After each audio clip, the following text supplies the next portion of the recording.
अगर आपको कोई सवाल पूछना है रियल एस्टेट के बारे में तो जरूर कॉल कीजिएगा, क्योंकि हमने स्टूडियो की लाइंस अब खोल दी है। 416-593-0055 416-593-0055 पर कॉल कीजिएगा और सबरवाल साहब से अपना सवाल पूछिएगा, क्योंकि सबरवाल साहब के साथ चर्चा आ रही है बस कुछ ही मिनटों में on radio voice. Raglan House Condominiums is now selling in Bathurst Street and St. Clair Avenue West. आज ही कांटेक्ट करिए सौरभ सबरवाल या पीके सबरवाल को 647-864-8844, क्योंकि यहाँ पर आपको दिया जा रहा है guaranteed positive cash flow till 2030। That is correct. आपको मिलता है टीम सबरवाल के through $1 lakh in grand opening incentives, up to $3,000 a month आपको टॉप अप मिल रहा है, and also $20,000 cashback on closing. Saurabh Sabarwal या पीके सबरवाल को कॉल करिए 647-864-8844 पे या visit teamsabarwal.com। Only available for the first 100 deals.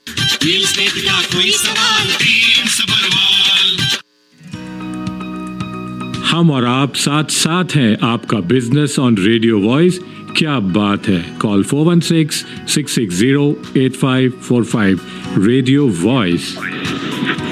CMR 101.3 FM पर ये रेडियो वॉइस, और कोई भी सवाल रियल एस्टेट से जुड़ा आप कॉल कर सकते हैं 416-593-0055, क्योंकि हमारे साथ जुड़ चुके हैं मिस्टर सबरवाल। 416-593-0055। सबरवाल साहब, वेलकम टू रेडियो वॉइस, और क्या अपडेट देना चाहते हैं आप हमारे लिसनर्स को आज? Thank you very much Tameen ji, and very good afternoon to all our listeners. दो बड़ी अपडेट्स हैं जी आज। सबसे पहले तो बजट, उसका हाउसिंग के लिए उन्होंने क्या किया इस बजट के अंदर जो अभी आया है कल, और दूसरा आज से 2 दिन पहले होम बायर्स का जो बैन था उसमें कुछ अमेंडमेंट्स आई हैं, which is also positive for the housing industry. ये दो बड़े जो मुद्दे हैं वो बड़े इंपॉर्टेंट है मुझे लगता है आज के शो के अंदर, और इसके बारे में कोई अगर पूछना भी चाहे तो दे कैन कॉल यू जी। एक तो I should start with the budget जो कि सबसे मेन है और उसके ऊपर सबकी निगाह थी। इस बजट में इन्होंने कुछ अच्छे स्टेप्स लिए, मैं तो कहूँगा अमल करें तो बात असली बनती है, पर चलो इन्होंने जो कहा शुरुआत तो अच्छी है। सबसे पहले तो फर्स्ट टाइम होम बायर के लिए उन्होंने tax free first home savings account का प्रावधान किया है, जिसमें कि फर्स्ट टाइम होम बायर्स जिनका दूसरा घर ना हो $8,000 annually up to a maximum of 40,000 तक टैक्स फ्री सेव कर सकता है टू बाय होम। सो ठीक है, 40,000 को अच्छा एक इंसेंटिव मिलता है टैक्स फ्री। जैसे पहले इन्होंने बहुत साल पहले खोला था tax free saving account TFSA, वैसे ही अभी इन्होंने ये tax free first home savings account 1 अप्रैल से ही स्टार्ट कर दिया है, बस 2 दिन बाद। एक तो ये है, और दूसरा जो है जो जिनके पास ऑलरेडी मॉर्गेज है और वो परेशानी में जा रहे हैं इसको पेमेंट देने में because of high interest rate, उसके लिए उन्होंने कुछ प्रोविजंस आउटलाइन करी हैं for the financial agency of Canada के थ्रू विद द लेंडर्स, उनको थोड़ा सा एक हेल्पिंग हैंड दिया जाए, जिसके अंदर की अमोर्टाइजेशन उनकी एक्सटेंड करके उनकी किस्त कम की जाए। टेम्परेरीली होगी, ये परमानेंट नहीं होगी। जैसे मान लीजिए किसी की 25 ईयर्स अमोर्टाइजेशन है, उसको 30 करके अगर मदद मिलती है तो उसकी जो है लगभग 10-12% उसकी अमाउंट कम हो जाता है। अगर 35 करते हैं तो भी उसको अकोमोडेट किया जाए, पेमेंट स्केड्यूल को एडजस्ट किया जाए और वो लमसम ले लिया जाए विदाउट पेनल्टी। ये इन्होंने एक प्रावधान किया है। एग्जिस्टिंग होम जिनके पास मॉर्गेज है उनको दिया अगर नहीं जा रहा पेमेंट तो they can go to their lending institute और वहाँ जाके वो बात कर सकते हैं। यहाँ पर सबरवाल साहब हम थोड़े से कॉल्स लेने की कोशिश करते हैं। We do have a few callers on hold. Radio voice, hello ji, go ahead. Hello, yeah मेरे पास एक डफरिन लॉरेंस पे इन्वेस्टमेंट प्रॉपर्टी है, 2018 से पहले लिया हुआ है, तो वहाँ रेंट नहीं। ट्रेविसो की बात कर रहे हैं? ट्रेविसो की बात कर रहे हैं? या ट्रेविसो की, या जी जी जी, जो आपने सन बताया ट्रेविसो ही आया था। चाहिए कि बेच देना चाहिए? देखो, मैं हमेशा कहता हूँ आपकी इन्वेस्टमेंट प्रॉपर्टी 5 साल से ज्यादा आपको नहीं रखनी चाहिए। तो ये टाइम आ गया है बेचने का, क्योंकि आपने इसके अंदर अच्छा प्रॉफिट कमाया है, बहुत अच्छा, थोड़ा बहुत भी नहीं, बहुत अच्छा कमाया है। और आपकी इन्वेस्टमेंट उसके अंदर लगभग, अगर आपने ओरिजिनल बायर फर्स्ट बायर थे तो उसके अंदर आपकी ओरिजिनल इन्वेस्टमेंट लगभग आपको 4 गुना कमा के दे चुकी है। आपने उस वक्त अगर वो 3-3.5 लाख के लिए थे और उसके ऊपर आपने 60-65 हजार दिए थे, तो उसके ऊपर आज आपको 2 लाख से ऊपर 2.5 लाख प्रॉफिट मिल रहा है। इससे अच्छा प्रॉफिट क्या हो सकता है? अब ये बहुत लंबी स्टोरी बन जाएगी, क्योंकि अगर मैं बोलूंगा, रीजन दूंगा क्यों, this is the time to sell and go ahead and invest in 2 properties. हमें अगर कांटेक्ट करना चाहते हैं कर लीजिए। अगर आपने हमसे लिया था फिर तो आपको सेटिस्फेक्शन होगी, लेकिन अगर आपने किसी और से लिया था तो इस बार जब हमें मिलेंगे तो आपको फर्क नजर आ जाएगा। How we do all this things free of cost. Okay, ICR. चलिए, I hope that answers your question. बहुत बहुत शुक्रिया आपके सवाल का. हम चलेंगे हमारे अगले कॉलर की और. Radio voice, hello. मेरा सवाल यही था, अपने सबरवाल साहब ने आज जो बजट में बता रहे हैं, कुछ अमेंडमेंट आया है उसमें आप जैसे रियल एस्टेट और रियलेटर हैं तो थोड़ा रिकमेंडेशन भी भेजें ताकि भाई फर्स्ट टाइम बायर को अगर से बाजार से उसको लैंडर से, प्राइवेट लैंडर से मॉर्गेज मिल जाती है तो वही मॉर्गेज जो है, जो गवर्नमेंट है, बैंक जो है, जो भी बैंक है वो उसी रेट पे क्यों नहीं देते जो प्राइवेट लैंडर जो है बहुत हाई रेट पे देते हैं, काम हो जाता है. लोग बताइए कि अजीब सा क्वेश्चन नहीं है. So sorry to hear. एक बंदा प्राइवेट लैंडर है, आप कह रहे हैं उसी रेट में दे दो, वो कहेगा मैं देता ही नहीं. ये किसी को कैसी जरूरत आप कह सकते हैं कि जी आप फलाने रेट में दो. It is demand and supply. अगर कहते हैं जी मेरे को बैंक वाले रेट में, तो वो कहता है मेरे को सही नहीं, मैं देता ही नहीं. प्राइवेट पैसा है, प्राइवेट बैंकों को जो है बैंक ऑफ कनाडा की हेल्प है, उनके बॉन्ड्स हैं, सब कुछ है. प्राइवेट लैंडर के साथ तो कुछ भी नहीं है, वो तो अपना पैसा लाके दे रहा है. वो तो आपको 8-9-10% में भी कई बार उनको सूट नहीं करता. तो ये बिल्कुल डिफरेंट सिनेरियो भाई साहब, मैं इसमें सहमत नहीं हूँ. आई एम सॉरी से, अपना विचार है आपका और मेरा, ठीक है. बाकी हम मिलते रहते हैं. कल भी हमारी मुलाकात एक बिल्डर से हो रही है, वहाँ पर भी कुछ इकोनॉमिस्ट आ रहे हैं, उनसे हमारी डिस्कशन चलता रहता है, बात होती रहती है. We are worried for real estate. हम अपनी बात रख देते हैं, लेकिन वी आर वेरी स्मॉल. लेकिन फिर भी देखो क्या होता है, उनके पास बात तो पहुंचाना बहुत इंपॉर्टेंट है, जो पहुंच जाती है, और उसी के ब्याह पर वो लोग एक्शन लेते हैं. सर जी जी. चलिए, I hope that answers your question. हम चलेंगे हमारे अगले कॉलर की ओर. यहाँ पर हम हमारे स्टूडियो का नंबर फिर से दे देते हैं. अगर आप कॉल करना चाहें तो 416-593-0055. चलते हैं कॉलर की ओर. Radio voice, hello. जी, सवाल ये था, रीसेल की मार्केट तो काफी हॉट हो गई है, क्या असाइनमेंट सेल करने वाली मार्केट भी हॉट हुई कि नहीं हुई? नहीं, वो क्योंकि वो उसके अंदर बहुत ज्यादा स्टॉक मार्केट में पड़ा हुआ है, बहुत बड़ी इन्वेंटरी पड़ी हुई है मार्केट के अंदर. जान उसके अंदर आ रही है, पर वैसी जान नहीं आ रही जैसी आनी चाहिए. लेकिन अल्टीमेटली इसका असर आएगा, देख लेना, क्योंकि ये पैनिक सिचुएशन बनी हुई है. जो रीसेल के अंदर तो आप घर रोक सकते हैं, लेकिन असाइनमेंट के अंदर तो क्लोजिंग करनी पड़ेगी. वो पैनिक सिचुएशन जो है उनको इतना सा प्रॉफिट नहीं दे रही. लेकिन यस, उसमें दम आया है, जान आई है, पर अभी तक वो चीज नहीं आई. और देखिए, ये रीसेल के अंदर जो मैंने कहा था वो बात आई कि नहीं आई, मैं पिछले 2 महीने से कह रहा था विल टर्न अराउंड. और इसके अंदर देखना मल्टीपल ऑफर शुरू होगी, क्योंकि हमें पता है डिमांड के हिसाब से मार्केट में इन्वेंटरी नहीं है. तो हम अपना आइडिया लगाते हैं और वो आइडिया ज्यादातर ठीक हो जाता है. God is great. वो क्योंकि हमारी अपनी ब्रोकरेज, हमें पता क्या हो रहा है मार्केट के अंदर. और सर देख लेना, ये समर कैसा जाएगा, बहुत हॉट होगा, कोई रोक नहीं सकता. और मुझे लगता है असाइनमेंट वाली बातें भी सारी सॉल्व होंगी. जो हजारों प्रॉपर्टी असाइनमेंट में यहाँ पर इसका असर होना ही होना है, कोई रोक नहीं सकता. जी, चलिए, I hope that answers your question. हम चलेंगे अगले कॉलर की ओर. Radio voice, hello. हेलो जी, गो अहेड. हाँ जी मैम, सबरवाल साहब से मेरा क्वेश्चन ये है कि जो अब लेटेस्ट अनाउंसमेंट आई है right with the budget and जो HBP प्लान का आया है, उसका इम्पैक्ट क्या होगा अभी मार्केट पे? Will we see like more inventory coming in? या like how will it? Inventory के लिए तो उन्होंने फॉरेन बायर्स वाले जो इम्प्रूवमेंट लिए है, जो अब लोग इन्वेस्ट कर सकते हैं लैंड के ऊपर, और बिल्डरों को सहूलियत मिल जाएगी और अच्छी ज्यादा प्रोडक्शन होगी. वो तो एक पॉजिटिव स्टेप है जो भी इन्होंने रिसेंटली जो फॉरेन बायर्स के ऊपर जो भी अमेंडमेंट लेके आए हैं 2 दिन पहले. लेकिन सर, जिसे कहते हैं ये बजट हो या ना हो, ये बजट में जो कह रहे हैं वो हो या ना हो, it is nominal, it is nothing, बहुत स्मॉल है the way the demand is going up. देखो, अभी RBC की रिपोर्ट आई है. RBC ये कह रहा है कि जो आपका है ना रेंटल हाउसिंग की शॉर्टेज 4 गुना होने वाली है 2026 में. जो 2026 तक 4 गुना, 4 टाइम्स. और जो बैलेंस है, इम्बैलेंस है, ये बहुत ज्यादा बढ़ने वाला है. 1 मिलियन से ऊपर इमिग्रेंट्स आ रहे हैं. 1.45 जो है टोटल न्यू बायर्स आने वाले हैं विद इन नेक्स्ट 2-3 इयर्स. मुझे बताइए, और इन्वेंट्री है नहीं मार्केट के अंदर. और ऊपर से जो इंटरेस्ट रेट कम हुआ उसके ऊपर अफोर्डेबिलिटी और बढ़ गई है. 2.25 साल में 9 क्वार्टर्स लगर this is the best affordability हुई है. इतनी ज्यादा इंप्रूवमेंट हुई है. क्यों हुई है? इंटरेस्ट रेट चला गया था 5 ईयर क्लोजिंग का, जो घट के आज 4.5% तक आ गया है. 1.5% कम हो गया. अफोर्डेबिलिटी अपने आप बढ़ गई. अफोर्डेबिलिटी बढ़ना मतलब मोर बायर्स, न्यू इमिग्रेंट्स और मोर बायर्स. 1.45 मिलियन मोर बायर्स. इन्वेंट्री कहाँ है, स्टॉक कहाँ है? ये कीमत कोई बढ़ने से रोक नहीं सकता. मेरी बात लोगों को अच्छी नहीं लग रही होगी जो खरीद रहे हैं, पर मैंने खुश नहीं करना, मैंने सच बोलना है. खुश करने पड़ूंगा तो मैं खुद पापी बन जाऊंगा. तो मैंने अपने ऊपर पाप नहीं लेना, झूठ बोलकर सीधी बात करनी है, किसको अच्छी लगे या बुरी लगे. ये मेरे हिसाब से है. अभी भी मैंने 4-5 दिन में रेगलन जो मैं बेच रहा हूँ, रेगलन कॉन्डोमिनियम, जो मुझे लगता है इस डिकेड का या एटलीस्ट इस साल का बेस्ट प्रोजेक्ट होने जा रहा है, सबसे पहले मैंने लिया है. और क्योंकि मुझे पता है कि ये शॉर्टेज होनी है, कीमत बढ़नी है।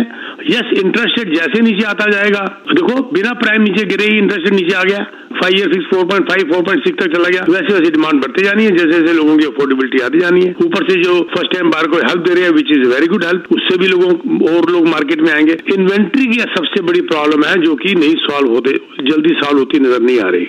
जी सर। चलिए, बहुत बहुत शुक्रिया आपका, thank you so much for your call. हम चलेंगे हमारे अगले कॉलर की और रेडियो वॉइस। हेलो। हाँ जी, गो अहेड। हाँ जी, ये जो सब्बरवाल जी ने बात करी कि एमोर्टाइजेशन एक्सटेंड कर सकते हैं, तो ये कोई क्रेडिट पे फिर इफेक्ट पड़ेगा फ्यूचर में इसका? नो, बिल्कुल भी नहीं पड़ेगा सर, बिल्कुल भी नहीं पड़ेगा। मैं आपको बात की शॉर्ट इसलिए कर रहा हूँ कि ये आपको हेल्प दे रहे हैं। एमोर्टाइजेशन का क्रेडिट से क्या मतलब? कोई मतलब ही नहीं है। आपकी इंस्टॉलमेंट ना रुके और वो नहीं रुकते तो क्रेडिट को फर्क नहीं पड़ेगा। अगर आप पेमेंट दे ही नहीं पा रहे तो फर्क जरूर पड़ेगा, क्योंकि आप नहीं दे पा रहे, आपकी हेल्प करने के लिए एमोर्टाइजेशन बढ़ा रहे हैं, जिसका कोई भी आपके क्रेडिट पर कोई भी असर किसी किस्म का भी नहीं है। कोई और क्वेश्चन आपका सर? लास्ट टाइम जब कोविड के दौरान बैंकों ने हेल्प की थी तो कुछ लोगों के क्रेडिट पे उसने डाल दिया था कि कोई फ्लैग डाल दिया था कि ये कुछ प्रॉब्लम है इसमें। तो मेरा कुछ नो बिल्कुल भी नहीं, मैं मानने को तैयार इस बात को। कोई क्रेडिट में फर्क नहीं पड़ता। जिन्होंने जो लोग अब बैंकों को वापस नहीं कर पा रहे होंगे उनके ऊपर जरूर फर्क पड़ेगा। ये तो वॉलंटरली ऑफर थी और आपने ली, इसका क्रेडिट पे कोई फर्क नहीं था sir. There must be something wrong, या रॉन्ग इन्फॉर्मेशन दी होगी बैंकों को, या रॉन्ग इनकम दिखाई होगी, या कुछ किया होगा, उसका असर पड़ा होगा। पर बैंकों ने जो हेल्प की थी उसका कोई क्रेडिट पे फर्क नहीं पड़ा था sir. Okay, thank you so much. Thank you sir, thank you. चलिए, बहुत बहुत शुक्रिया। और यहाँ पर हम आपको सबरवाल साहब का डायरेक्ट नंबर भी दे देते हैं, 647-299-4757, 647-299-4757। और स्टूडियो में अगर आप उनसे बात करना चाहते हैं ऑन एयर लाइव तो 416-593-0055 पर कॉल कीजिएगा। हम चलेंगे अगले कॉलर की और रेडियो वॉइस। हेलो, कुछ पूछना चाहेंगे? सवाल है, ये जो आपने अभी बताया है ये एमोर्टाइजेशन का, तो ये कब से शुरू होगी? या बैंकों को मिलेगी, इन्होंने बिल्कुल इंस्ट्रक्शन दे दिया बैंकों को, उन्होंने ये प्रोविजन सारा आउटलाइन करके बता दिया अभी इस बजट के अंदर। इमीडिएटली अपने बैंक से आके कांटेक्ट करिए जी आप। बहुत शुक्रिया, thank you. Thank you sir, thank you. चलिए, बहुत बहुत शुक्रिया आपका, आपके कॉल का। 416-593-0055 ये है स्टूडियो का नंबर। सबरवाल साहब से अगर आप बात करना चाहें तो जरूर कॉल कीजिएगा। हम चलते हैं हमारे अगले कॉलर की और रेडियो वॉइस। हेलो। हाँ जी, गो अहेड। मुझे पूछना था, अभी सबरवाल साहब बोल रहे थे कि 5 साल में इन्वेस्टमेंट प्रॉपर्टी बेच देनी चाहिए, तो उसका क्या कंसेप्ट है, मतलब व्हाई इज इट सो? तमीज जी, आप मेरे को 2-3 मिनट दे देंगे इसको एक्सप्लेन करने के लिए? नहीं तो अगर शुरू करूंगा तो फिर वो बीच में रुक नहीं सकता ये चीज। ठीक है जी।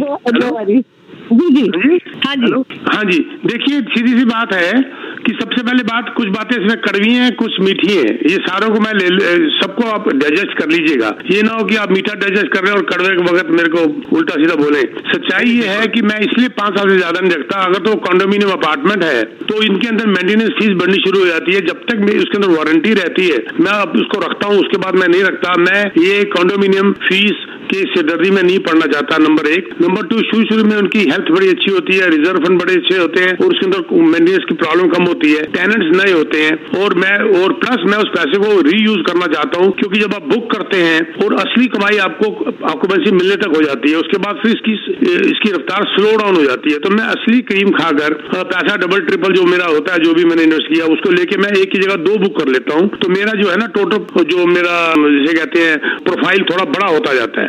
इसके बाद एक और बात है कि क्या होता है कि जब टेनेंट ज्यादा लंबा पुराना हो जाता है तो मार्केट वैल्यू और रेंटल वैल्यू और एलटीवी की वैल्यू के हिसाब से डिफरेंस बहुत ज्यादा बढ़ जाता है। अगर एक टेनेंट 4 साल से बैठा हुआ, 5 साल से बैठा हुआ नहीं निकल रहा और आपने उसको मान लीजिए 2000 किराए पे चढ़ाया था, लैंडलॉर्ड टेनेंट बोर्ड के हिसाब से जो आप रेंट बढ़ाते हैं उससे ज्यादा नहीं बढ़ा सकते, तो वो 2000 से बढ़ के 100 हो जाता है 5 साल के अंदर। जबकि मार्केट रेंट 10, 11, 12% बढ़ रहा तो वो जाके 3000 तक चला जाता है। तो आपको $600-700 महीने का लॉस नजर आना शुरू होता है, जबकि एक्चुअल नहीं होता। जो आपको mister Sabarwal as a tenant बड़े अच्छे लगते थे कि बड़ा टाइम से किराया दे रहा है कि मार्केट रेंट बढ़ गया है, तो वही सबरवाल साहब आपको डाकू नजर आने शुरू हो जाते हैं।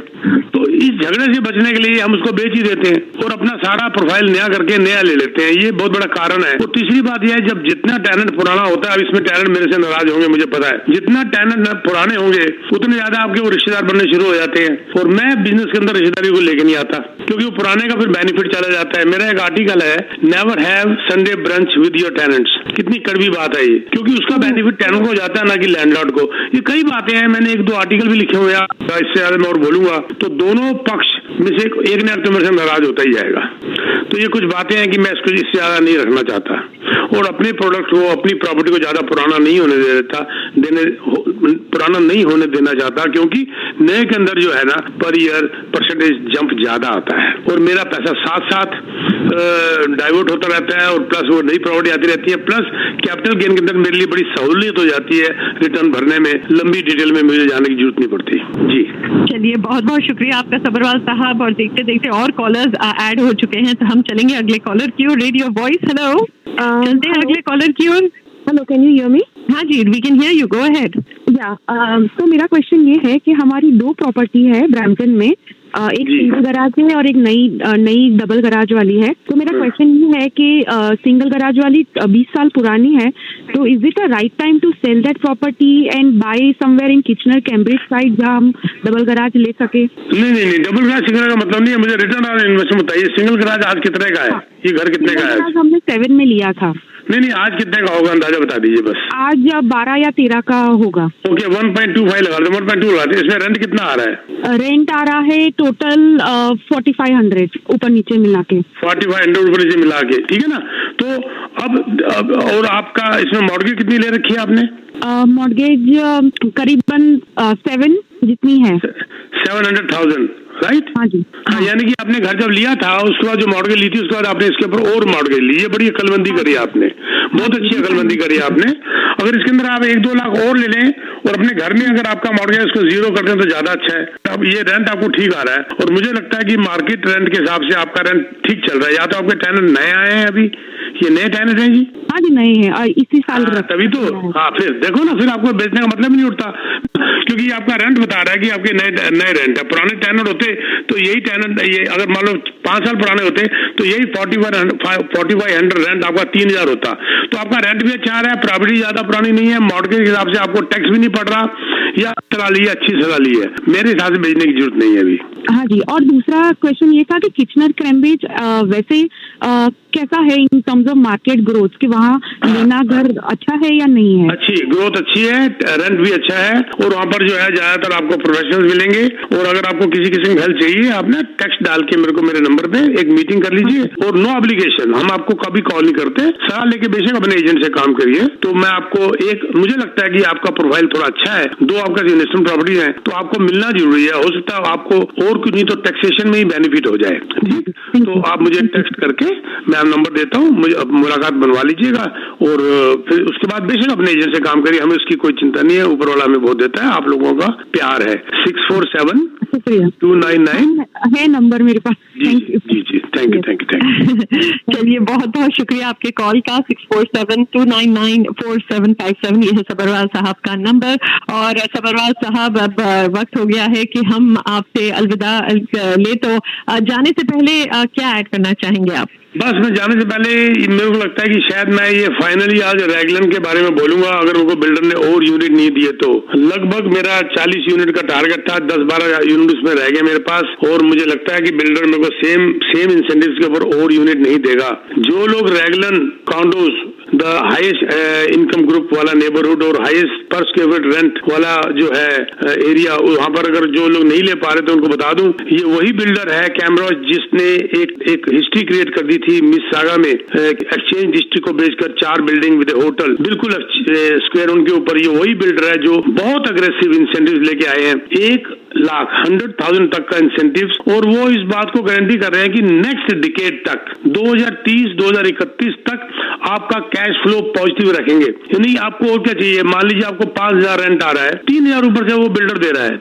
2 बेडरूम पे, और उससे छोटे वाले में 2,500 दे रहा है। ये आपका प्लस है। और मान लीजिए आपको रेंट 5,000 आ रहा है, आपका खर्चा मान लीजिए 6,000 हो रहा है, उसमें एक तो आपको मॉर्गेज सारी दे रहा है, टेनेंट आपकी प्रॉपर्टी टैक्स दे रहा है, मेंटेनेंस फीस दे रहा है, उसके बावजूद अगर 1,000 कम पड़ भी रहा है तो 2,500 बिल्डर दे रहा है आपको।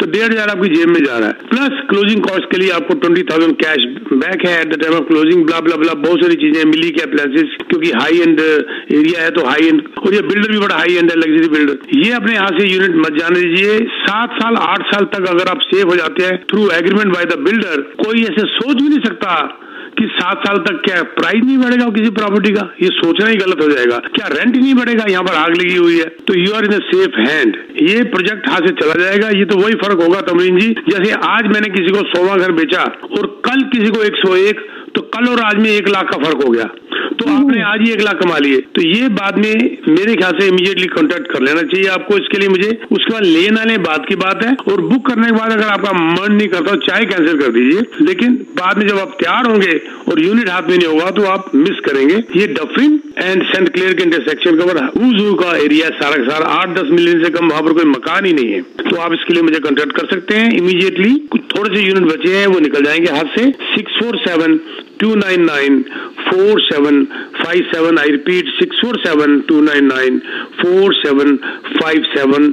Thank you very much Tamreen ji, बहुत बहुत शुक्रिया आपका सबरवाल साहब, थैंक यू सो मच। 647-299-4757 ये है सबरवाल साहब का नंबर, और याद रखिएगा सबरवाल साहब लौट आएंगे ऑन एयर लाइव अगले वेडनेसडे 3:10 आप ही के सवालों के जवाब देने।